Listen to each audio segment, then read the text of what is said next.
내 양을 먹이라. 오늘 본문 말씀은 이사야 14장 말씀입니다.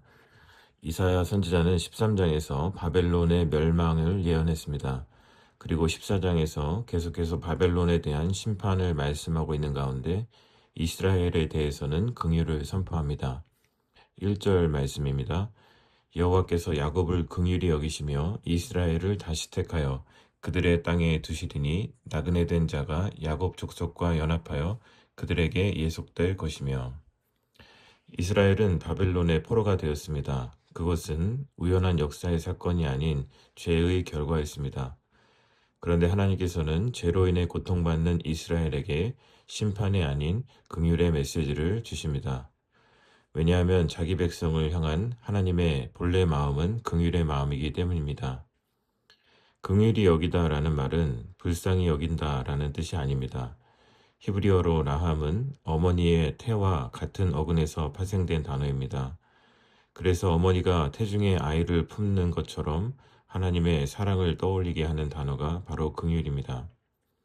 그것은 마치 태아가 어머니 뱃속에서 탯줄로 연결되어 있듯이 하나님이 자기 백성과 언약으로 하나 되었다는 것을 의미합니다. 그래서 하나님께서는 이스라엘 백성들이 죄로 인하여 징계를 받을 때에도 자기 백성을 버리지 않으시고 세상을 심판하실 때에도 회복을 준비하고 계신 것입니다. 그런데 선지자는 하나님의 긍휼을 말하며 이스라엘 백성들을 야곱이라고 부릅니다. 야곱은 속이는 자였습니다. 자신의 힘으로 하나님의 약속을 이루려 했던 사람입니다. 그의 인생에는 실패와 상처와 두려움이 가득한 그러한 인생을 살았습니다. 그러나 하나님께서는 베델에서 그리고 약복강에서 야곱을 만나 주셨습니다. 하나님께서는 이처럼 죄로 인해서 고통받는 자들, 실패한 자들에게서 끊어지지 않으시고 긍휼을 베풀어 주십니다. 왜냐하면 하나님의 긍휼은 우리의 자격에 근거하지 않고 하나님의 언약에 근거하기 때문입니다. 이사야 선지자는 이어서 하나님께서 이스라엘을 다시 택하여 그들의 땅에 두신다고 말씀하십니다. 처음에는 야곱이라고 부르시더니 이번에는 이스라엘로 부릅니다.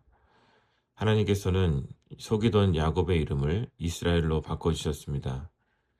여기에 하나님의 긍휼이 있습니다. 다시 택하신다는 말은 하나님께서 죄인을 버리셨다가 다시 택하신다는 의미가 아니라 하나님께서 죄인을 고치시고 회복하셔서 언약 백성으로 살아가게 하신다는 말씀입니다. 왜냐하면 한번 맺으신 언약을 끝까지 붙드시기 때문입니다. 그래서 하나님의 긍휼은 변치 않는 사랑이라고 할 수 있습니다. 이제 이스라엘은 그들의 땅으로 돌아가게 될 것입니다. 그 땅은 단순한 영토가 아니라 하나님의 통치 아래에서 언약 백성으로 살아가는 언약의 자리입니다. 하나님은 이처럼 자기 백성을 하나님의 보호 아래, 하나님의 통치 아래 살아가는 언약 백성으로 다시 돌려놓으시기 원하십니다. 오늘 우리의 삶에도 바벨론의 포로로 잡혀간 것과 같은 그런 시간들이 있을 수 있습니다.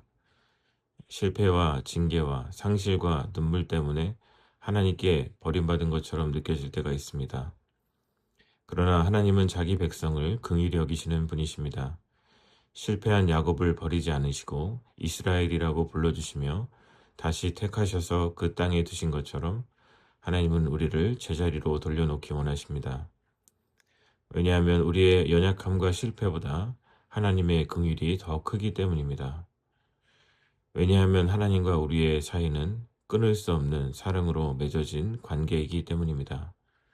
오늘도 잃어버린 예배의 자리, 기도의 자리, 말씀 앞에 서는 자리로 돌아가 하나님의 임재를 회복하는 우리 모두가 되시기를 축복합니다. 기도하겠습니다. 하나님 아버지 은혜를 감사합니다. 하나님이 언약에 신실하신 하나님이신 것을 오늘 말씀 가운데 묵상하게 하시니 감사합니다. 저희의 연약함과 실패보다 하나님의 긍휼이 더 크다는 사실을 믿게 해주시고 어머니가 태아를 품듯이 우리를 품으시는 변치 않는 사랑을 기억하게 하여 주옵소서. 징계 가운데서도 언약을 붙드시는 하나님을 신뢰하게 하시고 야곱을 버리지 않으시고 이스라엘로 불러주신 하나님께서 오늘 넘어진 우리를 다시 세워주셔서 하나님의 통치 아래에서 하나님의 보호하심 아래에서 살아가게 하여 주옵소서. 우리가 받아야 할 심판을 대신 지시고 하나님의 긍휼이 우리에게 흐르게 하신 예수 그리스도를 찬양합니다. 오늘도 잃어버린 하나님의 임재를 회복하고 하나님의 백성답게 살아가는 우리 모두가 되게 하여 주옵소서. 예수 그리스도의 이름으로 기도드립니다. 아멘.